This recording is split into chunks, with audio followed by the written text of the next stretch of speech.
करायचा घाण जी आहे अविचारी ही घाण आम्ही आता उपडून फेकू आणि जनता आमच्या सोबत राहणार। आज किती त्याला विरोध केला, आम्हाला म्हणायचे बालिश की आमचे लोक तुटून जाणार आहे, हे होणार आहे। आम्ही सांगितलं कोणी जाणार नाही, आता कोण बालिश झालं? आणि म्हणून त्यांची तोंड जनता, कारण की लोकशाहीमध्ये लोक मोठी असतात। तुम्ही सत्तेवर बसलात म्हणून तुम्ही मोठे झाला नाही, तुम्हाला कधी लोक उतरवू शकतात हे ते विसरलेले आहेत। आणि हे विसरण्यामुळे आज महाराष्ट्राची आणि देशाची अधोगती, महाराष्ट्रातले मोठे प्रमाणात उद्योग जे गेलेले आहेत, मोठे धंदे महाराष्ट्रातून गुजरातमध्ये चाललेले आहेत। राज्याचे मुख्यमंत्री सांगतात की आम्ही मोदी आणि अमित शहाचे हस्तक आहोत। महाराष्ट्राचा धडधडीत अपमान रोज करताच आहे, त्यांना आता महाराष्ट्राची जनता माफ करणार नाही। आणि आम्ही म्हणून सुरुवातीला सांगितलं की याच्यात आम्हाला राजकारण आणायचं नव्हतं। राहुल गांधींची पदयात्रा ही देशाला जोडणारी, देशाच्या संविधानिक व्यवस्थेला जोडणारी आणि अशी आमची होती। पण सावरकरांच्या बद्दलच्या भूमिकेमध्ये राहुलजींनी ज्या पद्धतीचे दस्तावेज तुम्हाला दिले, त्याच्यानंतर सावरकरजी नेमके काय आहे हे देशाच्या जनतेला तुम्ही सांगितलेलं आहे। आणि त्याच्यामुळे त्यांनी माफी मागितलेले पत्र आपल्या समोर आले। 60 रुपये महिन्याचे त्यांना इंग्रज पेन्शन देत होते ते समोर आले। मग आले तर मग तुम्ही त्याच्याबद्दलचं स्पष्टीकरण करा की 60 रुपये मिळत नव्हते, वैचारिक चर्चा होऊ शकतं। पण या पद्धतीने छत्रपती शिवाजी महाराजांचा अपमान करण्याचा अधिकार तुम्हाला कसा दिला गेला? आणि म्हणून भाजपने याच्यामध्ये माफी मागितली पाहिजे जाहीरपणे। महाराष्ट्राची आणि देशाची ही भूमिका काँग्रेसची राहणार आहे। आणि राज्यपालाला तर 1 मिनिट सुद्धा या महाराष्ट्रात उभं ठेवण्याची गरज नाही, याला तातडीने या महाराष्ट्रातून हाकललं पाहिजे। ही भूमिका आता काँग्रेसची राहणार आहे, अजिबात खपवून घेणार नाही। ही भूमिका काँग्रेसची राहणार। हिंदी गडकरी से कंपेयर किया, देखो ये गवर्नर जो है इन्हें महात्मा ज्योतिबा फुले और सावित्रीबाई फुले का भी इस तरह का अपमान पिछले बार, जिस सावित्रीबाई फुले और महात्मा ज्योतिबा फुले ने इस महाराष्ट्र को नहीं तो देश को दिशा दी। आज हमारे देश में अगर कोई महिलाएं ऊंचे पद पे गई होगी तो उसकी सबसे जो अगर देर होगी तो वो छत्रपति शिवाजी अपना महात्मा ज्योतिबा फुले और सावित्रीबाई फुले, उनके बारे में भी अपशब्द उस समय कहा। हमने उस समय भी राष्ट्रपति जी को खत लिखा और आज तो उन्हें तो हद कर दी कि गडकरी जी की तुलना और छत्रपति शिवाजी महाराज की तुलना एक भ्रष्टाचारी व्यवस्था क्या जोड़ रही। हमने नहीं आरोप लगाया, जब राष्ट्रीय अध्यक्ष गडकरी जी थे तब उन्हीं के पार्टी ने, और उनको पता है गडकरी जी ने किसने उनके ऊपर आरोप लगाया थे, उन्हीं के पार्टी ने उनको उतारने के लिए उनके ऊपर भ्रष्टाचार का आरोप लगाया और उनको राष्ट्रीय अध्यक्ष पद से दूर जाना पड़ा। और क्या छत्रपति शिवाजी महाराज की तुलना उससे करते हैं? और आपने देखा होगा कि कल उनके सुधांशु त्रिवेदी जो राष्ट्रीय प्रवक्ता है, बीजेपी की बात रखते हैं, वो तो छत्रपति शिवाजी महाराज को 5 बार औरंगजेब से उन्हें माफी मांगी, इस तरह की बात कर रहे। ये हम लोग महाराष्ट्र में इस बात को सहन नहीं करेंगे, देश की जनता भी सहन नहीं करेंगे। मैं तो पहली मांग कर रहा हूं कि तुरंत राष्ट्रपति जी ने इसमें हस्तक्षेप करना चाहिए। और जो इस तरह के, क्योंकि राज्यपाल एक पद एक संविधानिक होता है, उसका अपमान करना हमारा कोई अर्थ नहीं, लेकिन जो हमारी व्यवस्था को, हमारे विचारधारा को, जिन्हें देश के लिए काम किया, उनको जो हमेशा इस तरह की घृणास्पद भूमिका रखकर इनको इस बात को बार बार महाराष्ट्र को हमेशा महाराष्ट्र के विचारधारा को बेइज्जत कर रहे हैं, ऐसे राज्यपाल को तुरंत राष्ट्रपति जी ने हस्तक्षेप करके उनको यहां से लेके जाने का हम भूमिका रख रहे हैं। और दूसरी बात है कि बीजेपी ने तुरंत माफी मांगना चाहिए, नहीं तो बीजेपी के नेताओं को महाराष्ट्र में हम लोग घूमने नहीं देंगे। महाराष्ट्र की जनता इनको कभी माफ नहीं करेगी। जिन लोगों ने छत्रपति शिवाजी महाराज के नाम से वोट मांगा, खुद प्रधानमंत्री जी नरेंद्र मोदी जी और उस समय के मुख्यमंत्री देवेंद्र फडणवीस जी समंदर में, अरबी समंदर में जाकर वहां पे छत्रपति शिवाजी महाराज की प्रतिमा को स्थापित करेंगे और उसके आधार पर वोट मांगा। जिन छत्रपति शिवाजी महाराज की तो प्रतिमा अरबी समंदर में नहीं बनी, लेकिन क्या उनके विचारों को अरबी समुद्र में डुबाने देंगे हम, हिंसा को नहीं। आपने देखा होगा जो उन लोगों ने इस कार्यक्रम को, सेगांव के कार्यक्रम को डिस्टर्ब करने की कोशिश करी। हमने हमारे सभी लोगों को कहा था कि कोई कुछ करे, हमारा ड्यूटी नहीं है। और नहीं तो वो लोग तो बोलेंगे, उप मुख्यमंत्री ने क्या बोला था कि हम सावरकर के बारे में बोलने वाले को गड़ा देंगे। जो लोग होम मिनिस्टर, राज्य का उप मुख्यमंत्री है और गड़ाने की बात कर रहे हैं। महाराष्ट्र कभी इस विचारधारा का नहीं रहा। तो मैं इतना ही कहता हूं, मैं इसलिए मैं छत्रपति शिवाजी महाराज और महात्मा ज्योतिबा फुले, सावित्रीबाई फुले के बारे में, बाबा साहब अम्बेडकर के बारे में भी ये लोग ऐसे बोलते हैं, इसलिए मैं गुस्से में बात किया। मेरा ये कहना है कि मुझे गुस्सा नहीं आता, लेकिन इस तरह का अगर कोई हमारे राज्य में इस तरह कोई करे तो बिल्कुल इस बात को हम सहन नहीं करेंगे। ये भूमिका हमारी स्पष्ट है। नानाभाऊ, दसऱ्या यात्रेच्या दरम्यान या 14 दिवसात बऱ्याच कॉन्ट्रोवर्सी निर्माण केल्या गेल्या। काय तुम्हाला वाटतं यात्रेवर याचा परिणाम झाला का, त्याच्यामुळे यात्रा आणखी जास्त सफल झाली? एक मुद्दा आपल्याला लक्षात असेल की आम्हाला सुरुवातीपासूनच लागत होतं की यात्रा जेव्हा यायला निघाली, जेव्हा तेलंगणामध्ये होती, कर्नाटकमध्ये होती, त्यावेळेस सांगायचे की काँग्रेस राहुल गांधींचे जोड्याला निघाले पण काँग्रेस होणार। मी सांगत होतो की असं कुठे होणार नाही। तर मला हे बालिश, आता बालिश कोण झालं हे तुम्ही पाहिलं। मग यात्रा महाराष्ट्रात आल्यानंतर ज्या पद्धतीनं देगलूरमध्ये यात्रेची सुरुवात झाली, छत्रपती शिवाजी महाराजांचा आशीर्वाद, बाबासाहेब आंबेडकरांचा आशीर्वाद, महात्मा ज्योतिबा फुल्यांचा आशीर्वाद, ईश्वरेश्वरांचा आशीर्वाद, या सगळ्या महाभूतींचा आशीर्वाद घेऊन राहुलजी तिथून निघाले। आणि त्याच्यानंतर मग त्यांनी मीडियाला डायव्हर्ट करण्यासाठी मग जितेंद्र आव्हाड असेल, अनेक इश्यू समोर आणून हे सगळे घाबरले। पायाखालची जमीन घसरल्या, वाळूच नाही, जमीन घसरली आणि त्याच्यामुळे हा विचित्र व्यवहार स्वाभाविक आहे त्यांचा, ते केला त्यांनी। पण जनतेने, महाराष्ट्राच्या जनतेने, कारण की मी पहिलेपासून तुम्हाला 2 महिन्याच्या पहिल्यापासून सांगत होतो की आमची नांदेडची आणि शेगावची सभा तर तुम्हाला महाराष्ट्राच्या इतिहासातली सगळ्यात मोठी सभा होणार, मी 2 महिन्यापासून सांगत होतो। कारण की मला लोकांचा करंट पाहिजे, मी फिरत होतो, लोकांमध्ये जात होतो, अनेक जिल्ह्यात मी गेलो आणि लोकांच्या भावना मी समजत होतो आणि म्हणून मी तुम्हाला सांगतो। आणि आखरी आपल्याला ते विराट दर्शन शेगावमध्ये गजानन महाराजांच्या कृपेमुळे आपल्याला पाहायला मिळालेलं आहे। त्यामुळे मी या निमित्ताने एवढं सांगतो की महाराष्ट्राचा अपमान त्यांनी सातत्यानं करू नये, महाराष्ट्राच्या वैचारिक व्यवस्थेला संपवू नये, एवढंच आमचं मत आहे। आम्हाला कोणाला अंगावर जायचं नाही आणि कोणाला काही आमचा वाद नाही। आम्ही अहिंसेचा मार्ग स्वीकारून पुढे जाणारी लोक आहोत आणि त्याच्यामुळे महाराष्ट्र हा शांततेनं पुढे जावा अशी आमची भूमिका। नाना, सावरकरांचा मुद्दा भारत जोडो सुरू असताना सावरकरांचा मुद्दा का काढण्यात आला? कारण की भारत जोडो चांगलं सुरू होतं, सावरकरांचा मुद्दा काढण्यामुळे भगवान बिरसा मुंडांची जयंतीचा दिवस होता। भगवान बिरसा मुंडा हे प्रलोभन त्यावेळेस इंग्रजांनी त्यांना दिलेलं होतं, हे रेकॉर्डला आहे। पण त्यांनी सांगितलं की नाही, मी माझ्या लोकांवर मी अन्याय होऊ देणार नाही, ही जळ जमीन हे सगळं माझं आहे आणि तुम्ही माझ्या लोकांवर अन्याय करता, मी तुमच्या प्रलोभनात पडणार नाही। वयाच्या 24व्या वर्षी त्यांना आपला जीव गमवावा लागला, ते शहीद झाले। त्याचाच आधार घेऊन राहुलजींनी की 2 आखरी विचार मांडत असताना 2 विचार मांडावा लागतात। राहुलजींनी सांगितलं की एकीकडे हा विचार आणि एकीकडे हा विचार, मुद्दाहून त्याच्यामध्ये भगवान बिरसा मुंडाच्या जयंतीचा कार्यक्रम नसता तर हा विषय आला नसता।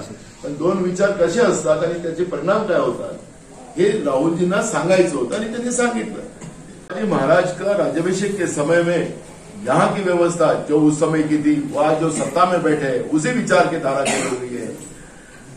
क्या उस समय गंगा भट्ट को जब लाए तो गंगा भट्ट को भी इन लोगों ने, गागा भट्ट को उस समय इन लोगों ने क्या बोला था, कैसे राज्याभिषेक करने को बोला था, पैरों के उंगली से उनको राज्य तिलक लगाने की बात ये लोग कर रहे थे। क्या वो व्यवस्था का बदला लेने की बात ये लोग कर रहे? ये महाराष्ट्र में कोई नहीं, हम लोग नहीं सहन करें। किसी को सहन करना है वो करे, लेकिन अब राज्यपाल को तुरंत रिमूव करना चाहिए, राज्य से हटाना चाहिए। राष्ट्रपति महोदय जी को हम आज ही उसको खत लिखेंगे और हम बोलेंगे कि राज्यपाल महोदय को यहां से लेके जाओ, हमें नहीं चाहिए इतना विद्वान आदमी काली टोपी पहनने वाला, हमें नहीं चाहिए। और महाराष्ट्र को इस तरह से अपमानित करने का अधिकार बीजेपी को सत्ता में हमने नहीं दिया, महाराष्ट्र की जनता ने नहीं दिया। पहले ही भूख, भ्रष्टाचार और भय के आधार पर तुम डरा कर लोगों को डरा रहे हो, अब नहीं चलेगा। और ये लड़ाई हम बिल्कुल जनता के बीच में लड़ेंगे। जैसे आपके मन में वही बात है कि राहुल जी जाने के बाद क्या राज्य में कोई पुनः एक्टिविटीज होगी कि नहीं, अब देखो अब तेज एक्टिविटीज करेंगे। मैंने शुरुआत में हमारे कार्यकर्ताओं का मैं इसलिए उनका आभार माना क्योंकि उस कार्यकर्ताओं ने जिस तरह से पूरे महाराष्ट्र में जो मूवमेंट खड़ी की, नो इवेंट, जैसे हमारे बाला साहब ने भी कहा कि जैसे हमारी यात्रा आगे जा रही थी तो हमारा कार्यकर्ता पूरा रोड को क्लीन करते आ रहा था। ये अगर इवेंट रहता तो पूरे रोड पे कचरा रहता। हमने मूवमेंट किया, हमारे नेता राहुल गांधी जी इस देश की ये मूवमेंट कर रहे हैं, देश को बचाने के लिए कर रहे हैं, देश के संविधान के लिए लड़ रहे हैं और देश के तिरंगा के लिए लड़ रहे हैं। और इसलिए हमारा हर कार्यकर्ता इस मूवमेंट में शामिल हुआ है और वास्तविकता में शामिल हुआ है, इसलिए उनका मैंने आभार व्यक्त किया। और अब ये लढाई अगर वो लढणार चाहते, लोकांच्या राहुलजींचं जे समर्पण आहे, कारण की ज्या पदयात्रेचा उल्लेख आपण करतोय की महाराष्ट्राला 382 किलोमीटर यात्रा ही पूर्ण करून मध्य प्रदेशमध्ये जात आहे आणि या 382 किलोमीटरचा अनुभव मला व्यक्तिशः आहे। तर 382 किलोमीटर चालायलाच किती त्रास होतो त्याची जाणीव आपल्याला आणि मला आहे, कारण की तुम्ही पण त्याच्या सोबती राहिलेला आहात। कन्याकुमारी ते काश्मीर हे छोटं अंतर नाही, सामान्य व्यक्ती या पद्धतीचं हे काम करू शकत नाही, हे तुम्ही आम्ही सगळ्यांनी मान्य केलं पाहिजे। ज्याचं समर्पण असेल, या देशासाठी त्यांचा त्याग असेल, विचार असेल, तो असामान्य व्यक्तीच करू शकतो तो एवढा मोठा प्रवास। आपण पाहिलं कारण की आपण सगळं प्रत्येक क्षण टिपत आहात आणि प्रत्येक क्षणामध्ये घामाने भरलेली लोक असतील, फाटले कपडे घातलेली असतील, गरीब लोक असतील, सगळे राहुलजींच्या गळ्याला मिळण्यासाठी येतात आणि राहुलजी खुशीने सगळ्यांना आपल्या गळ्याला लावतात। भगिनी त्यांच्या गळ्याला लागून रडतात। त्याच्यावरही वेगळं चित्रण या घाणेरड्या लोकांनी, कारण त्यांचं विचारच घाणेरडे आहे, त्याच्यामुळे आई बहीण भाऊ त्यांचं काही त्यांना अंतरच नाही। त्यांना भाजी असेल काहीतरी त्याला लावायचं, दुसऱ्याचं वस्त्रान करण्यामध्ये एक्सपर्ट ते लोक आहेत। त्यामुळे याला पण मी पाहिलं, पण एकीकडे ज्या नरेंद्र मोदीचे हे गौगवा करतात, कालच आपण शेतकऱ्यांचं ज्या शहीद झालेले महाराष्ट्रातले 70 शेतकऱ्यांना आपण काल श्रद्धांजली देऊन म्हणून पाळलं। जवळपास 700 शेतकरी वर्षाच्या पलीकडे त्या ठिकाणी आंदोलन करत असताना 3 काळ्या कायद्याच्या त्यावेळेस देशाचे प्रधानमंत्री साध्या शेतकऱ्यांशी बोलायला तयार नव्हते, ऐकायला तयार नव्हते। अन्नदात्याचा एवढा अपमान, हा देश कोणामुळे उभा होत आहे? अन्नदाता या देशामध्ये नसेल तर हा देश उभाच होऊ शकत नाही। पण अन्नदात्याला ज्या पद्धतीनं खालिस्तानी, आतंकवादी, नक्षलवादी आणि तेही लोकसभेत देशाच्या सर्वोच्च मंदिरामध्ये, या लोकशाहीच्या सर्वोच्च मंदिरामध्ये देशाचे प्रधानमंत्री शेतकऱ्यांना खालिस्तानी, आतंकवादी या पद्धतीचं संबोधित करत असतील, आंदोलन जीविली संबोधित करत असतील, तर या लोकांची मानसिकता काय असते? आणि त्याच्यामुळे राहुलजींनी ज्या पद्धतीने शेतकऱ्याला गळ्याला लावलं, गरीबाला गळ्याला लावलं, बेरोजगाराला लावलं, लहान पोरांच्या शिक्षणापासूनची काळजी, त्यांना काय तुम्हाला मोठं व्हायचं, तुम्हाला काय केलं पाहिजे, या पद्धतीने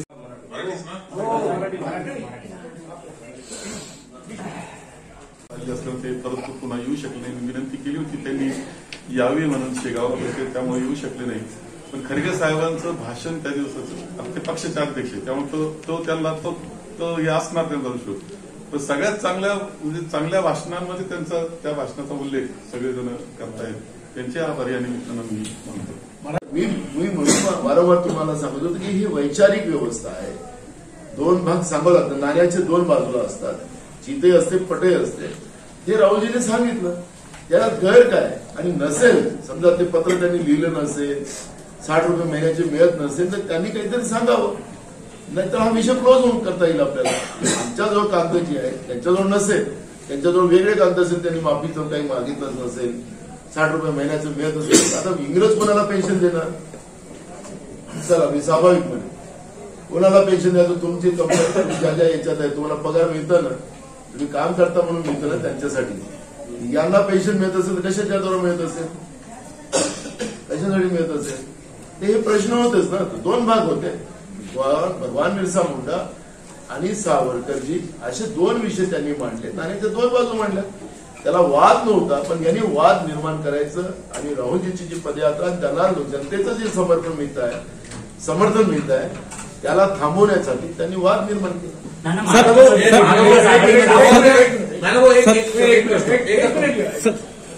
ये भारत जोड़ो यात्रा का अंतिम प्रेस मीट, वापस हम घुमा फिराकर सावरकर के बारे में ये इसको अब थोड़ा बंद कीजिएगा. ये बहस हो चुका है, बहस हो चुका है. जवाब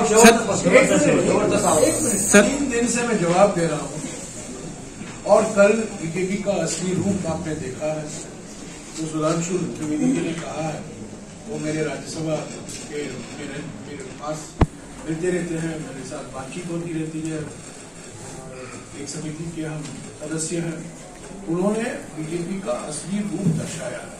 तो अभी इस मामले को बंद कीजिए. मैं यही कहना चाहता हूं कि कई लोग मुझसे भी सवाल करते हैं सावरकर के बारे में, तो मेरा जवाब उनसे यही है. और इस स्टेटमेंट के बाद इस पर कोई सवाल मत उठाइए, क्योंकि जो मैं अभी कहने वाला हूं उसमें सारा आपको समझ में आ जाएगा. जिस दिन बीजेपी और आरएसएस हमारे नेताओं के बारे में झूठ बोलना बंद करेंगे, हम उस दिन उनके नेताओं के बारे में सच बोलना बंद करेंगे. ठीक है, समझ गए? जिस दिन बीजेपी और आरएसएस हमारे नेताओं के बारे में झूठ बोलना बंद करेंगे. करायचं घाण जी आहे हा बिचारी, ही घाण आम्ही आता उकळून फेकू आणि जनता आमच्या सोबत राहणार. आज किती त्याला विरोध केला, आम्हाला म्हणायचे बालिश की आमचे लोक तुटून जाणार आहे, हे होणार आहे. आम्ही सांगितलं कोणी जाणार नाही. आता कोण बालिश झाले? आणि म्हणून त्यांची तोंड जनता, कारण की लोकशाहीमध्ये लोक मोठी असतात. तुम्ही सत्तेवर बसलात म्हणून तुम्ही मोठे झाला नाही, तुम्हाला कधीही लोक उतरवू शकतात, हे ते विसरलेले आहेत. आणि हे विसरण्यामुळे आज महाराष्ट्राची आणि देशाची अधोगती, महाराष्ट्रातले मोठे प्रमाणात उद्योग जे गेलेले आहेत, मोठे धंदे महाराष्ट्रातून गुजरातमध्ये चाललेले आहेत. राज्याचे मुख्यमंत्री सांगतात की आम्ही मोदी आणि अमित शहाचे हस्तक आहोत. महाराष्ट्राचा धडधडीत अपमान रोज करतात आहेत. त्यांना आता महाराष्ट्राची जनता माफ करणार नाही. आणि आम्ही म्हणून सुरुवातीला सांगितलं की याच्यात आम्हाला राजकारण आणायचं नव्हतं. राहुल गांधींची पदयात्रा ही देशाला जोडणारी, देशाच्या संविधानिक व्यवस्थेला जोडणारी आणि अशी आमची होती. पण सावरकरांच्या बद्दलच्या भूमिकेमध्ये राहुलजींनी ज्या पद्धतीचे दस्तावेज तुम्हाला दिले त्याच्यानंतर सावरकरजी नेमके काय आहे हे देशाच्या जनतेला तुम्ही सांगितलेलं आहे. आणि त्याच्यामुळे त्यांनी माफी मागितलेले पत्र आपल्या समोर आले. 60 रुपये महिन्याचे त्यांना इंग्रज पेन्शन देत होते ते समोर आले. मग आले तर मग तुम्ही त्याच्याबद्दलचं स्पष्टीकरण करा की 60 रुपये मिळत नव्हते. वैचारिक चर्चा होऊ शकतं, पण या पद्धतीने छत्रपती शिवाजी महाराजांचा अपमान करण्याचा अधिकार तुम्हाला कसा दिला गेला? आणि म्हणून भाजपने याच्यामध्ये माफी मागितली पाहिजे जाहीरपणे. महाराष्ट्राची आणि देशाची ही भूमिका काँग्रेसची राहणार आहे. आणि राज्यपालाला तर 1 मिनिट सुद्धा या महाराष्ट्रात उभं ठेवण्याची गरज नाही. याला तातडीने या महाराष्ट्रातून हाकललं पाहिजे. ही भूमिका आता काँग्रेसची राहणार आहे. अजिबात खपवून घेणार नाही. ही भूमिका काँग्रेसची राहणार. हिंदी और जो अनेकता को दबाता है वो हमारे भारत की एकता को खतरे में डालता है. यही भारत जोड़ो यात्रा का एक लाइन में मकसद है. अनेकताओं को मत दबाओ, अनेकताओं को स्वीकारो, अनेकताओं का सम्मान दो, अनेकताओं का जश्न मनाओ और एकता अपने आप मजबूत होकर आए. हम एक हैं और हम अनेक भी हैं. भारत जोड़ो यात्रा का मूल सिद्धांत ये है, हम एक हैं और हम अनेक भी हैं. मैं अभी पटोले जी से गुजारिश करूंगा आपको संबोधित करें। स्वराज साहब पहले बोलेंगे, हमारे जो हम हिंसा को नहीं, आपने देखा होगा कि उन लोगों ने इस कार्यक्रम को, सेगांव के कार्यक्रम को डिस्टर्ब करने की कोशिश करी है। हमने हमारे सभी लोगों को कहा था कि कोई कुछ करे, हमारा ड्यूटी नहीं है। और नहीं तो वो लोग तो बोलेंगे, उप मुख्यमंत्री ने क्या बोला था कि हम सावरकर के बारे में बोलने वाले को गड़ा देंगे। जो लोग होम मिनिस्टर है, राज्य का उप मुख्यमंत्री है और गड़ाने की बात कर रहे हैं। महाराष्ट्र कभी इस विचारधारा का नहीं रहा। तो मैं इतना ही कहता हूं, मैं इसलिए मैं छत्रपति शिवाजी महाराज और महात्मा ज्योतिबा फुले, सावित्रीबाई फुले के बारे में, बाबा साहब अम्बेडकर के बारे में भी ये लोग ऐसे बोलते हैं, इसलिए मैं गुस्से में बात किया। मेरा ये कहना है कि मुझे गुस्सा नहीं आता, लेकिन इस तरह का अगर कोई हमारे राज्य में इस तरह कोई करे तो बिल्कुल इस बात को हम सहन नहीं करेंगे। ये भूमिका हमारी स्पष्ट है। नानाभाऊ, दरच्या यात्रेच्या दरम्यान या 14 दिवसात बऱ्याच कॉन्ट्रोवर्सीज निर्माण केल्या गेल्या. का तुम्हाला वाटतं यात्रेवर याचा परिणाम झाला का, त्याच्यामुळे यात्रा आणखी जास्त सफल झाली? एक मुद्दा आपल्याला लक्षात असेल की आम्हाला सुरुवातीपासूनच लागत होतं की यात्रा जेव्हा यायला निघाली, जेव्हा तेलंगणामध्ये होती, कर्नाटकमध्ये होती, त्यावेळेस सांगायचे की काँग्रेस राहुल गांधीचे जोड्याला निघाले पण काँग्रेस मी सांगत होतो की असं कुठे होणार नाही. तर मला हे बालिश आता बालिश कोण झालं हे तुम्ही पाहिलं. मग यात्रा महाराष्ट्रात आल्यानंतर ज्या पद्धतीनं देगलूरमध्ये यात्रेची सुरुवात झाली, छत्रपती शिवाजी महाराजांचा आशीर्वाद, बाबासाहेब आंबेडकरांचा आशीर्वाद, महात्मा ज्योतिबा फुल्यांचा आशीर्वाद, ईश्वरेश्वरांचा आशीर्वाद, या सगळ्या महाभूतींचा आशीर्वाद घेऊन राहुलजी तिथून निघाले. आणि त्याच्यानंतर मग त्यांनी मीडियाला डायव्हर्ट करण्यासाठी मग जितेंद्र आव्हाड असेल, अनेक इश्यूवर समोर आणून गडकरी से कंपेयर किया. देखो, ये गवर्नर जो है, इन्हें महात्मा ज्योतिबा फुले और सावित्रीबाई फुले का भी इस तरह का अपमान पिछले बार. जिस सावित्रीबाई फुले और महात्मा ज्योतिबा फुले ने इस महाराष्ट्र को नहीं तो देश को दिशा दी, आज हमारे देश में अगर कोई महिलाएं उच्च पद पे गई होगी तो उसकी सबसे जो अगर देर होगी तो वो छत्रपति शिवाजी, अपना महात्मा ज्योतिबा फुले और सावित्रीबाई फुले, उनके बारे में भी अपशब्द उस समय का हमने उस समय भी राष्ट्रपति जी को खत लिखा. और आज तो उन्हें तो हद कर दी कि गडकरी जी की तुलना और छत्रपति शिवाजी महाराज की तुलना एक भ्रष्टाचारी व्यवस्था क्या जोड़ रही. हमने नहीं आरोप लगाया.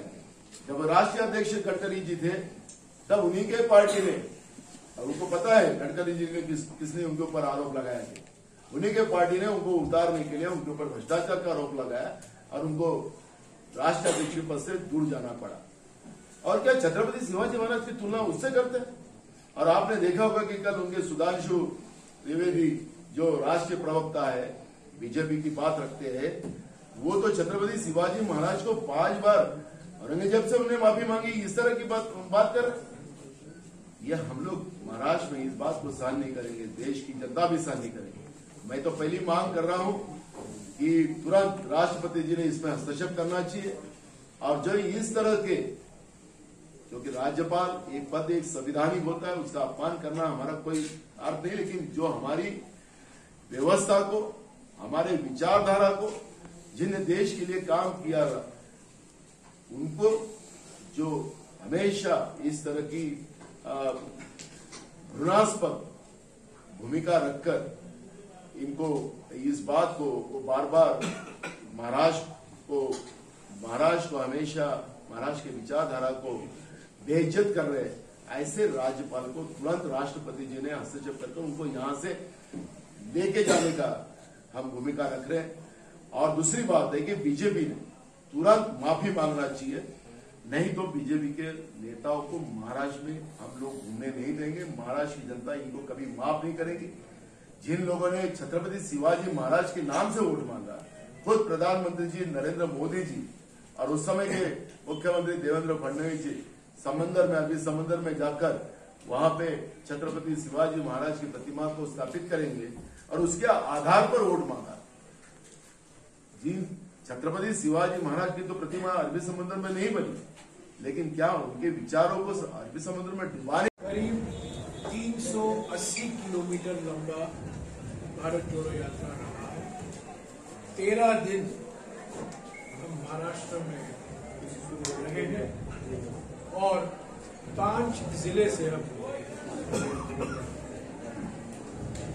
और मैं ये कहना चाहता हूं कांग्रेस पार्टी की ओर से, भारत यात्रियों की ओर से और राहुल गांधी जी की ओर से कि महाराष्ट्र की जनता, खासतौर से नांदेड़, हिंगोली, वाशिम, अकोला और बुलढाना जिलों में जनता ने हमारा भरपूर स्वागत किया। महाराष्ट्र प्रदेश कांग्रेस कमेटी, हमारे जिले स्तर के कांग्रेस कमेटी, हमारे डीसीसी, हमारे ब्लॉक स्तर के समिति, सब ने परिश्रम की और बंदोबस्त इतना अच्छा तरीके से किया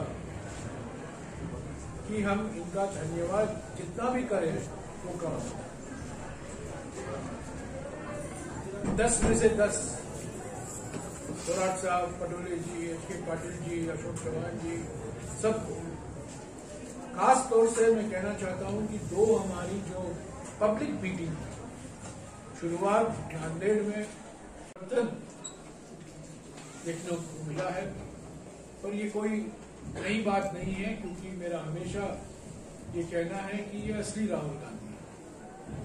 आप लोगों ने नकली गांधी राहुल गांधी दिखाया पिछले 7-8 सालों में, ये असली राहुल गांधी जी अभी जनता के सामने दिखाई दे रहे हैं। मैं खास तौर से 2 या 3 बातों का जिक्र करना चाहता हूं महाराष्ट्र के संदर्भ में, जो हमें देखने को मिला, जो हमने महसूस किया पिछले 13 दिनों में।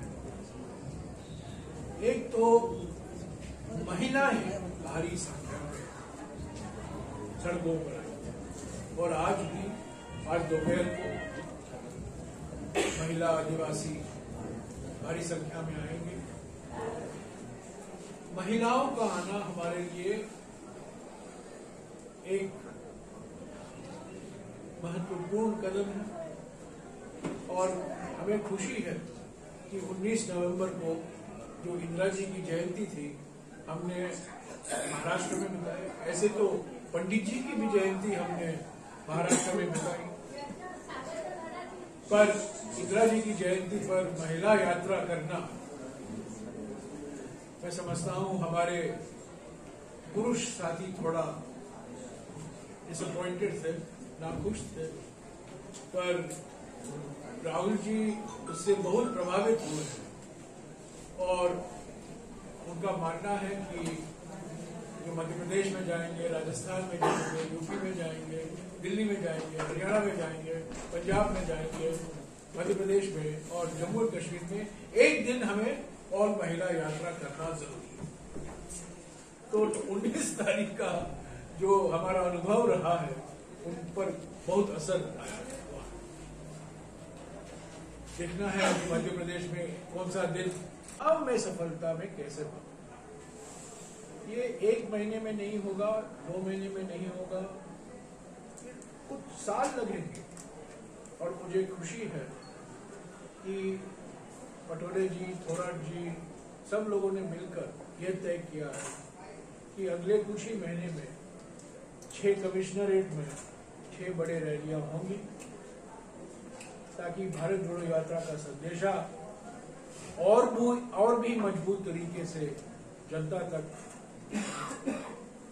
ले जाएंगे, और हमारे कार्यकर्ताओं को भी एक कार्यक्रम मिलेगा, एक एजेंडा मिलेगा 2024 के चुनाव के लिए।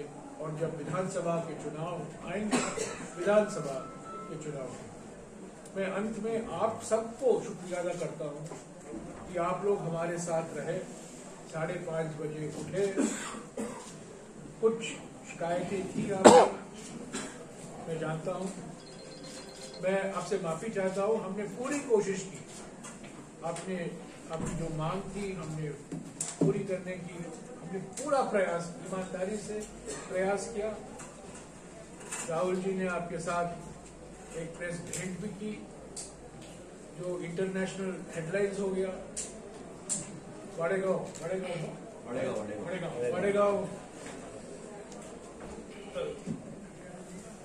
बड़ेगांव में जो प्रेस कॉन्फ्रेंस हुआ उससे तो हेडलाइन भी बने, महाराष्ट्र में हेडलाइन बने, देश में हेडलाइन बने, अखबारों में हेडलाइन बने। पर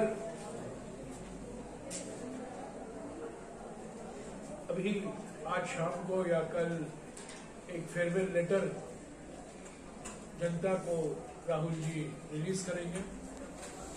उनका जो अनुभव रहा है पिछले 13 दिनों में, यहाँ एक गुरुद्वारा से शुरू हुआ ये भारत जोड़ो यात्रा, शायद छत्रपति शिवाजी महाराज से शुरू हुआ, बाद में गुरुद्वारा गए, मस्जिद गए, मंदिर गए। ये 2 रैली हमारे लिए एक बूस्टर डोज है। पहला बूस्टर डोज नांदेड़ में मिला, दूसरा बूस्टर डोज हमें शेगांव में मिला। और मैं कहना चाहता हूं कि कांग्रेस पार्टी मजबूत हुई है भारत जोड़ो यात्रा के बाद। कांग्रेस पार्टी संगठन के कार्यकर्ताओं में एक नई जोश आई है, नई जान आई है, नया उत्साह दिखाई दे रहा है। और हम ये हमेशा महाराष्ट्र कांग्रेस का गढ़ रहा है और मैं उम्मीद करता हूं भारत जोड़ो यात्रा के बाद वो दिन लौट आएंगे जहां महाराष्ट्र में कांग्रेस का हाथ हर जगह है। मैं और कुछ नहीं कहूंगा क्योंकि पटोले जी, बराड़ जी यहाँ है। हम दोनों के लिए महाराष्ट्र में काम कर रहे हैं और 23 तारीख को मध्य प्रदेश जा रहे हैं। तो ये छठा राज्य हुआ और भारत जोड़ो यात्रा से कांग्रेस पार्टी का नैरेटिव जो मीडिया में, हमारी राजनीति में वो बदला है। राहुल तो मात्र खरं म्हणजे अभूतपूर्व गोष्ट आहे, म्हणजे अशक्य कुठली गोष्ट आहे। ते चालत असायचे, लोक भेटत असायचे, विविध क्षेत्रातले खूप लोक भेटले, त्यांना खूप लोक भेटले, विविध क्षेत्रातले भेटले। त्या लोकांशी संवाद साधताना नेमके प्रश्न त्यांना विचारले, नेमका प्रश्न नेमका त्यांना दमच लागत नव्हतं, म्हणजे श्वास वाढत नव्हतं। आश्चर्याची गोष्ट आहे, म्हणजे मला असं वाटतं कारण माणसं बदलत होते, दमून कधी कधी बाजूला जात होते, ते मात्र बोलत राहत होते। ते संवाद खरोखर अत्यंत सुंदर संवाद ते चालताना झालेले मला वाटतात। सगळ्यात बेस्ट गोष्ट होती आणि हे थकून जायचे अभ्यास त्यांचा इतक्या क्षेत्राचा इतकं ऐकलंय, इतका अभ्यास आहे। म्हणजे आमचं सर सांगतं आपल्या परवानगीने थोडासा किस्सा, नांदेडमध्ये एक साखर कारखान्याचा डायरेक्टर घुसला आणि तो बरोबर चालायला लागला, तर तिने ओळख करून दिली, हा मी चेअरमन होऊन, तो म्हटलं डायरेक्टर म्हणलं बोलणार नाही, मग चेअरमन होऊन सांगितलं तिने कारखान्याचा। तो हाँ तो कौन से कारखाने के हाँ तो कितना गन्ना है आपके पास? पर्याप्त गन्ना है? क्रशिंग सुरू हो गई है? कितना क्रशिंग हो? तो म्हटलं बरा धक्का मारला मला म्हणून बरं झालं दुसरी काढून टाकलं। ही वस्तुस्थिती माणूस हजर करायची तयारी माझी। म्हणजे त्याला इतके नेमके प्रश्न विचारले की तो बदलला की अरे आपण आता एक न फसू आकडे विक्री त्याच्यात कारण तुम्ही होतेच पुढे टीव्ही कॅमेरे चालू तेव्हा आणि प्रत्येकाला नेमके प्रश्न विचारले। खरंच होतं अत्यंत करेक्ट प्रश्न असायचे, उत्तर बरोबर घ्यायचे, पुढे जमलेलं करेक्ट गेम केला। आता ते तुमचे आहे तेव्हा हे आपल्या सगळ्यांकरता आणखी एका गोष्टीचं तुम्ही आता ऑब्झर्वेशन लक्षात आलं का नाही मला माहित नाही. तर म्हणजे या सगळ्याचं एक पुस्तक होईल एवढं सुंदर काही गोष्टी आहेत ज्याचं अनुकरण कायम व्हावं. ही सगळी यात्रा जायची, मधून मधून काय काहीतरी खाण्याकरता ठेवावं लागायचं, पाणी ठेवावं लागत असायचं, या सगळ्या गोष्टी असायच्या. मग ते पाण्याचे ग्लास हे तिथंच पडायचे, कारण घेऊन पण जाणार मोकळे असायचे, किंवा त्या बाटल्या पडत असायच्या, खाण्याचं काही हे पडायचं. एवढं मी पाठीमागून साफ करणारी एक आमच्या प्रदेश काँग्रेसचे वर्तक म्हणून आहेत समीर वर्तक, पर्यावरण आणि ते टीम, आणि त्याने आणखी काही टीम बरोबर घेतल्या होत्या. तुम्हाला लक्षात आलं असेल की नंतर रस्त्यावर कागदाचा कपटा नाही, प्लॅस्टिकचा करायचा. तुम्ही या गोष्टी कौतुक केलं पाहिजे की नाही या सगळ्या याच्यात. माझं मत आहे, जो शेवटी मागे फिरत होता आणि तो कागद आणि प्लॅस्टिक उचलत होता, तो सुद्धा सच्चा कार्यकर्ता आहे काँग्रेसचा, असं मानतो. म्हणजे काँग्रेसचा आणि या यात्रेतला सच्चा कार्यकर्ता आहे. कारण हे कुणीच करीत नसतं, नंतर फक्त राहतात त्या सगळ्या अवस्था. ह्या जेवढं शक्य तेवढं चांगलं करण्याचा सगळ्यांनी प्रयत्न केला. मीडियाचे असतील, याच्या मागचा उद्देश असा आहे की क्लीन महाराष्ट्र आम्हाला करायचा. बीव्हीजी ही जी कंपनी आहे की जिचं लोकसभेमध्ये आणि याच्यात सुद्धा कॉन्ट्रॅक्ट आहे, त्यांना विनंती केली होती, त्यांनी ते सगळे लोक त्यांचे बरोबर दिले होते.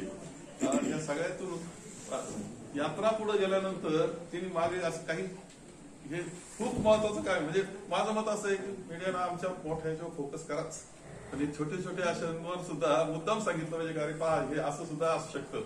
आणि हे खूप कौतुकाला अशी खूप गोष्टी आहेत, सगळ्याच काही मी सांगू शकत नाही. पोलीसचं कौतुक किती केलं पाहिजे, स्वतः राहुलजींनी पोलीस विभागाचं कौतुक केलं, मी सुद्धा जाहीरपणे कौतुक. इतकी गर्दी, एवढा दोर धरून चालायचं. बरं त्यांचे बूट काय चालायचे बूट घेऊन नाही आले, ते त्यांचे बूट आपले ते कसे असतात माहिती, एवढे किलोमीटरचे किलोमीटर दोर धरून चालायचे ते. त्या भगिनी, त्या पोलीस भगिनी, आपली रेटारिटी, एवढ्याला सगळ्यात राहुलजीला जपायचं, त्याच्यामध्ये नैराश्याचं वातावरण आहे. आणि हे देशाला परवडणार नाही. त्यांची शक्ती वापरली पाहिजे आणि देश पुढे नेला पाहिजे. दुर्दैवानं ते घडत नाही, ही वस्तुस्थिती आपण सर्वजण मान्य करावं. त्यावर काहीतरी झालं पाहिजे ही अपेक्षा त्यांची आहे, निर्णय झाले पाहिजे. त्या दृष्टीने त्यांनी जागृती केलेली आहे. महागाईचा प्रचंड भस्मासूर झाला, सर्वसामान्यांचं जीवन कठीण झालं, याच्यावर त्यांनी अत्यंत चांगल्या पद्धतीनं आपल्या सर्वांचं लक्ष वेधून घेतलेलं आहे. कारण या शेतकऱ्यांच्या प्रश्नावर सुद्धा, शेतकऱ्यांच्या ज्या अडचणी आहेत त्यावर सुद्धा त्यांनी मनापासून मांडणी केलेली आहे. कारण हे जे मूलभूत प्रश्न आहेत त्याकडून दुसरीकडे लक्ष वेधण्याचा कार्यक्रम सातत्यानं सत्ताधाऱ्यांकडून चाललेला आहे. तो पुन्हा जनतेला आणि त्यांना सुद्धा या प्रश्नावर केंद्रित करण्याचं, या पाचही प्रश्नावर केंद्रित करण्याचा प्रयत्न त्यांनी केला आहे आणि अत्यंत यशस्वी रीतीने केलेला आहे. महाराष्ट्रामध्ये प्रवेश केला आणि त्यावेळेस देगलूर येथे जो प्रवेश झाला तो सोहळा, म्हणजे त्यांचं स्वागत अविस्मरणीय होतं. छत्रपती शिवाजी महाराजांना अभिवादन केलं, सगळ्या विभूती ज्या आहेत आपल्या महाराष्ट्रात त्यांना अभिवादन तिथे केलं. आणि त्यानंतर पहिला एकच प्रवास असा आहे आतापर्यंतच्या याच्यामध्ये की तो रात्रीचा प्रवास त्यांनी केलेला आहे. म्हणजे रात्री त्यानंतर देगलूर पासून पुन्हा पायी चालण्यास सुरुवात केली आणि पुन्हा ते गुरु नानक जयंती करता गुरुद्वारापर्यंत पोहोचली. 9:30 गुरु नानक जयंती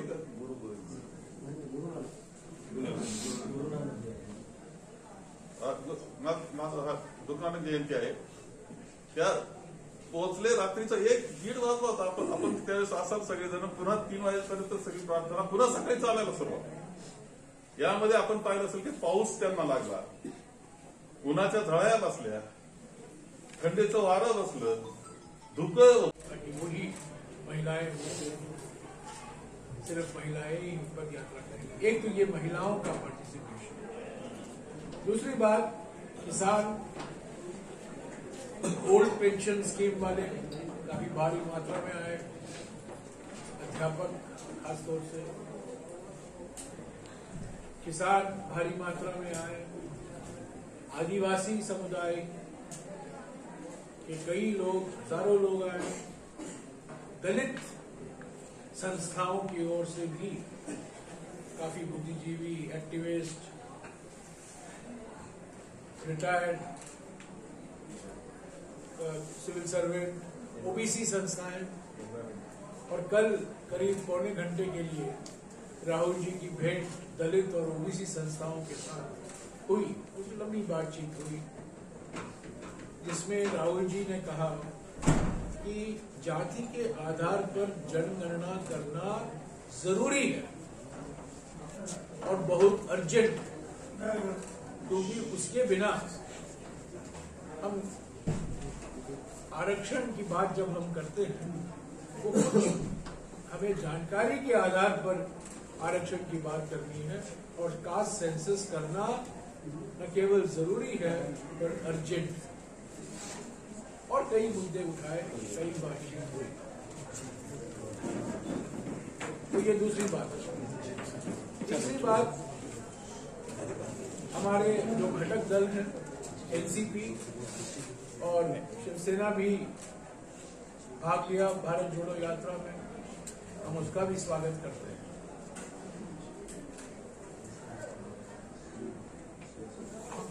मानते हैं कि इस यात्रा से एक प्रभावशाली संदेशा गया है महाराष्ट्र के जनता को, देश की जनता को, की एक नया काँग्रेस। आणि किती संख्या होती आमच्या, जे आम्ही काही नियोजन केलं होतं त्यापेक्षा दुप्पट संख्या होती. सगळं शेगाव शहर भरून गेलं होतं. ज्यावेळेस उत्स्फूर्तता असते, मनापासून असतात लोक, त्यावेळेसच हे होऊ शकतं. आणि म्हणून ह्या सगळ्या दौऱ्याचं वैशिष्ट्य उत्स्फूर्तता आहे. यामध्ये उद्देश राहुलजींचा जो आहे त्याबरोबर लोक येत आहेत.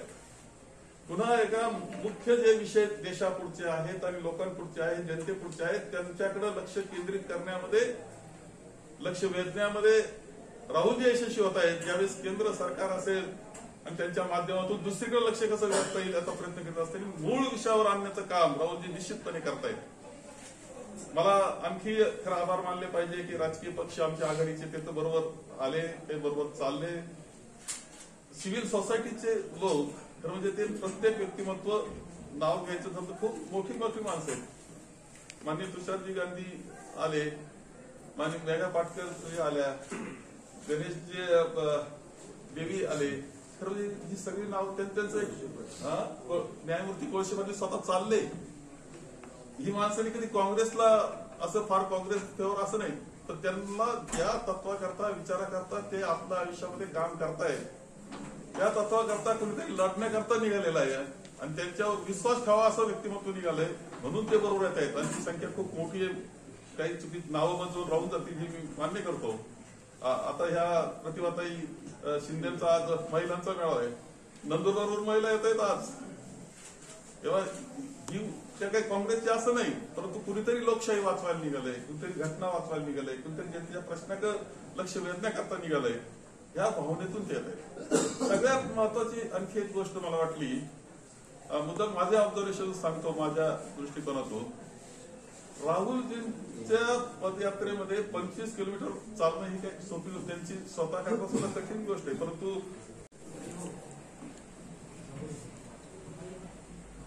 आदरणीय राहुलजींच्या नेतृत्वाखाली भारत जोडो यात्रा ही 7 नोव्हेंबरला महाराष्ट्रामध्ये आली आणि आज 20 तारखेला महाराष्ट्रातला प्रवास त्यांचा संपतो आहे. साधारण 380 किलोमीटरचा हा प्रवास 5 जिल्ह्यांमधून झालेला आहे. आपण सर्वजण त्यामध्ये सहभागी होता. आपण खूप जवळून अनुभवलं हे सगळं आणि मला वाटतं आमच्या जीवनामधला जसा तो एक अविस्मरणीय हा कालखंड आहे, तसा आपल्या सगळ्यांच्या जीवनातला सुद्धा अविस्मरणीय कायम तुमच्या लक्षात राहील. असा त्याला ही संधी कधी कायम मिळत नसते ती आपल्या सर्वांना मिळालेली आहे. राहुलजींचा उद्देश अत्यंत स्पष्ट आहे. देशाचे 75 वर्ष स्वातंत्र्याचे पूर्ण करत असताना आपल्या लोकशाहीचे जे मूलभूत स्तंभ आहेत ते कुठेतरी आता डळमळीत झालेले आपल्याला दिसत आहेत. राज्यघटनेचे जे मूलभूत तत्व आहेत त्यावर आघात होत असताना दिसत आहेत. पुन्हा एकदा ही लोकशाहीचे स्तंभ बळकट करणं, राज्यघटनेतले आपले मूलभूत तत्वांना आणखी ताकद देऊन त्या पद्धतीनं आपलं देश चालेल याकरता काळजी घेणं, याकरता एक वातावरण निर्मिती करणं, हा तर मुख्य उद्देश त्यांचा राहिला. आणि त्याचबरोबर हाही उद्देश त्यांचा आहे की जे मूलभूत प्रश्न आज आहेत, विशेषतः 2-3 प्रश्नावर त्यांनी खूप मोठा भर दिला. तो म्हणजे पहिला तर दिला बेरोजगारी. आज गावोगाव पुण्यामध्ये शहरामध्ये बेरोजगार तरुण आहेत, त्यांच्या हाताला काम नाही, नैराश्याचं वातावरण संपूर्णपणे तरुण पिढीमध्ये आहे. भ्रष्टाचारी छत्रपती शिवाजी महाराज आहे असं राज्यपालांचं म्हणणं आहे. त्याच्याही पलीकडे आपण पाहिलं की त्यांचे राष्ट्रीय प्रवक्ते सुधांशु त्रिवेदी त्यांनी तर त्याच्यावरचाही तोल सोडला आणि ते म्हणाले की 5दा औरंगजेबांची माफी छत्रपती शिवाजी महाराजांनी मागितली. काय चाललंय म्हणजे हेच मतदान घेण्यासाठी नरेंद्र मोदीजी आणि फडणवीस त्यावेळेचे मुख्यमंत्री अरबी समुद्रामध्ये छत्रपती शिवाजी महाराजांचं आम्ही भव्य स्मारक उभं करू आणि महाराष्ट्राच्या छत्रपती शिवाजी महाराजांचा सन्मान आम्ही वाढवू. काय बीजेपीचं हे जे जुनं त्यावेळेचं जे राज्याभिषेकाची वेळ जी होती छत्रपती शिवाजी महाराजांची, त्यांना तिलक करता येणार नाही म्हणून काशीहून आम्ही गंगाभट आणावा लागला. इथल्या लोकांनी त्यावेळेस विरोध केला. ते लोक आज सत्तेत बसले आहे का, हा एक प्रश्न या निमित्तानं निर्माण झाला. त्यावेळेचा बदला आज घ्यायला निघाला. हे खपवून घेणार नाही महाराष्ट्राची जनता, अजिबात नाही. महाराष्ट्रातली असो की देशातली जनता छत्रपती शिवाजी महाराजांना अगर माफी मागणारे छत्रपती म्हणलं जाणार तर हा महाराष्ट्र कधी कबूल करणार नाही. आणि म्हणून मी तुम्हाला सांगतो, काल आम्ही सांगितलं की त्यांनी भाजपने महाराष्ट्राची आणि छत्रपती शिवाजी महाराजांना स्मरण करून माफी मागितली पाहिजे, नाहीतर त्यांना आम्ही फिरू देणार नाही महाराष्ट्रात. अजिबात हे खपवून घेणार नाही. ज्या पद्धतीनं देश लुटून मुठभर लोकांना वाटत असतील, त्यांच्या हातात लोकांनी सत्ता दिली, त्यांनी लुटा काय करा. ज्या दिवशी लोकांना कळेल तर यांना त्यांच्या घरी पाठवतील आणि मग काय करायचं, 15 लाख रुपये आणायचे त्यांचे खरबो रुपये आणायचे ते नंतर ठरवू आम्ही. पण छत्रपती शिवाजी महाराज आणि महात्मा ज्योतिबा आणि सावित्रीबाई फुल्यांचा अपमान महाराष्ट्रामध्ये आम्ही अजिबात खपवून घेणार. काय चाललं महाराष्ट्रामध्ये. आणि म्हणून मगाशी मी बाळासाहेबांच्या याच्यामध्ये बोललो की जे कचरा साफ करणारी आमची मंडळी जी आहे, एकदम क्लीन महाराष्ट्र, वैचारिक महाराष्ट्र. क्लीन महाराष्ट्र म्हणजे वैचारिक महाराष्ट्र, जो शाहू फुले. आपण पाहिलं असेल की राहुलजींच्या पदयात्रेमध्ये मी जवळून अनेक लोकांना, अनेक महिलांना, अनेक गरिबांना, अनेक शेतकऱ्यांना, तरुणांना, लहान मुलांना मी पाहत होतो, त्यांच्या भावना ऐकत होतो.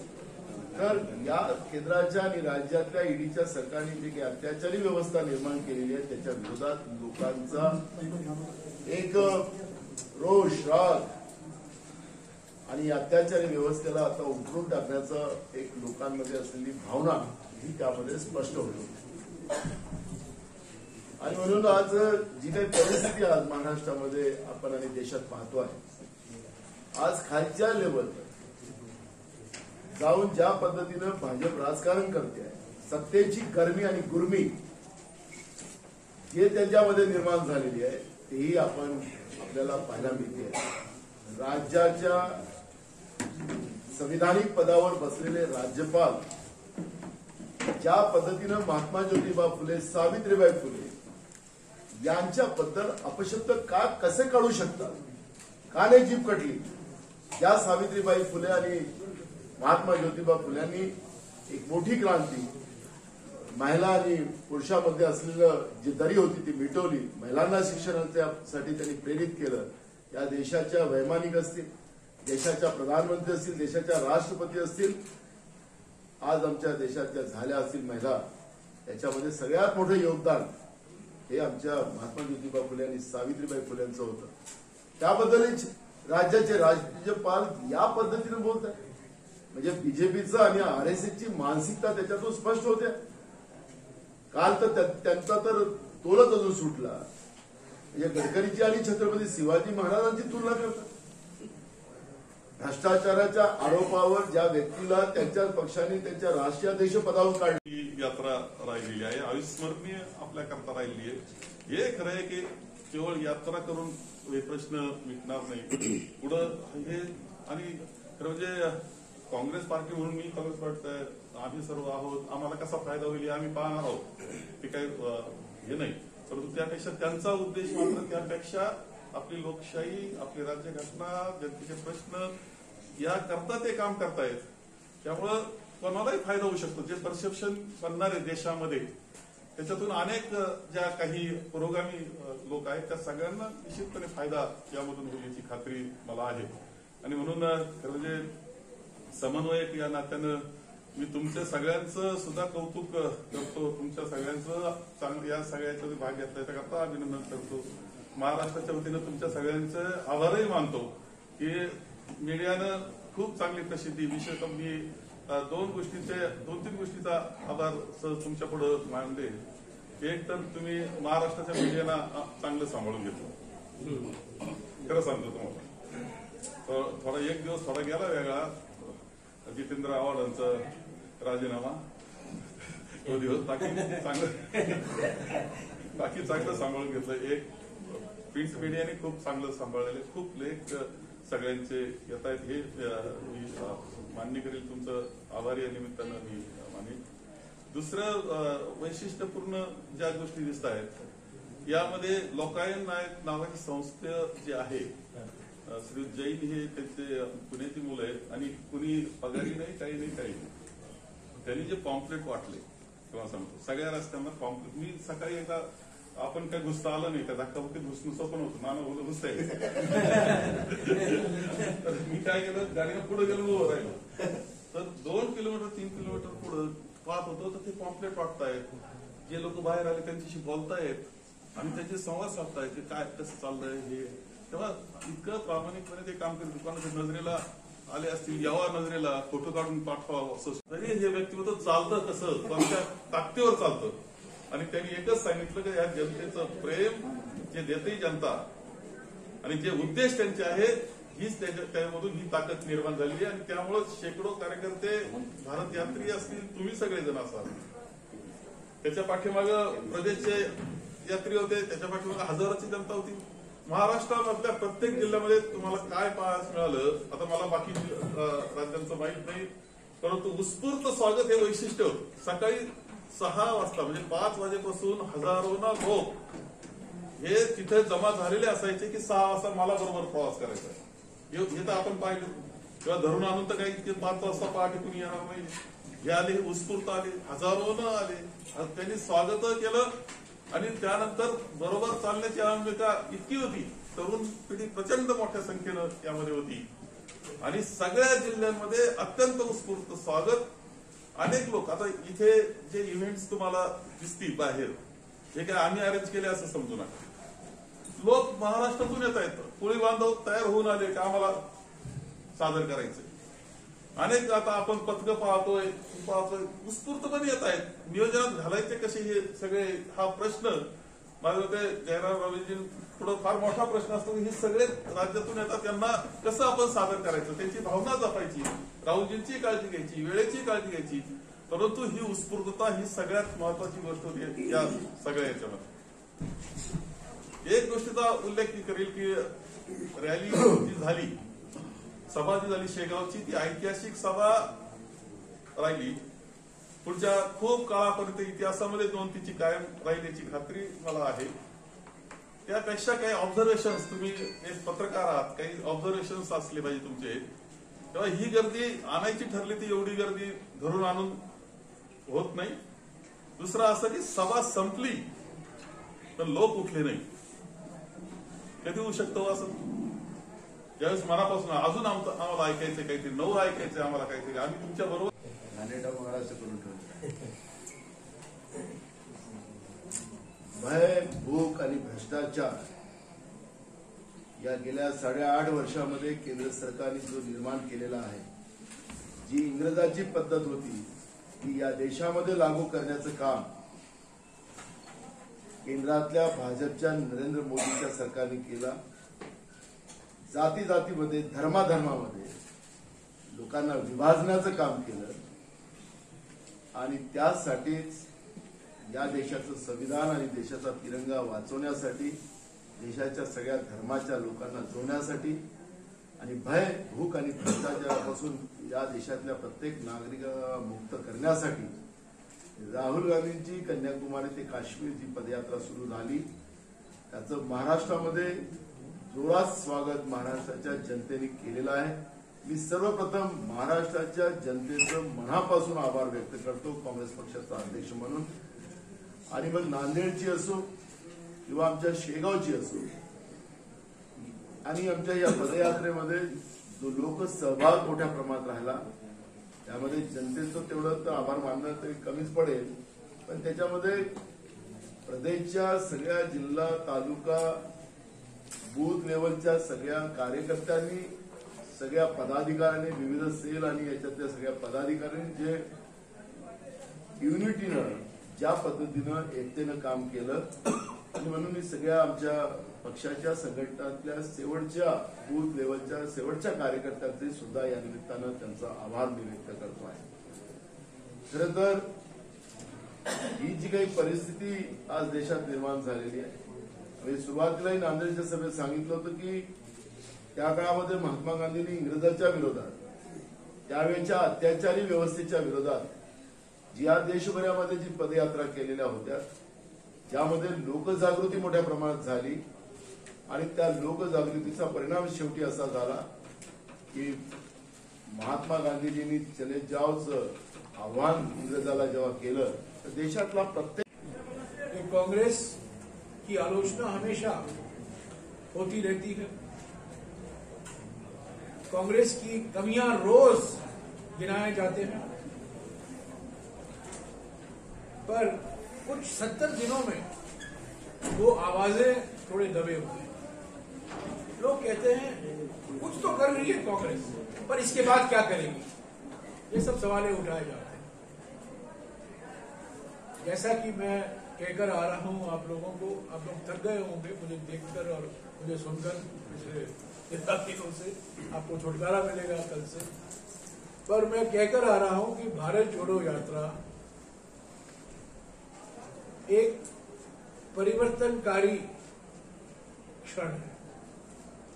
जैसा कि हमारे देश के जाने माने बुद्धिजीवी नाना भाव पटोले जी ने नांदेड़ में कहा, भारत जोड़ो यात्रा एक मोमेंट है, इवेंट नहीं. इससे बढ़िया डिस्क्रिप्शन मैं नहीं दे सकता हूं.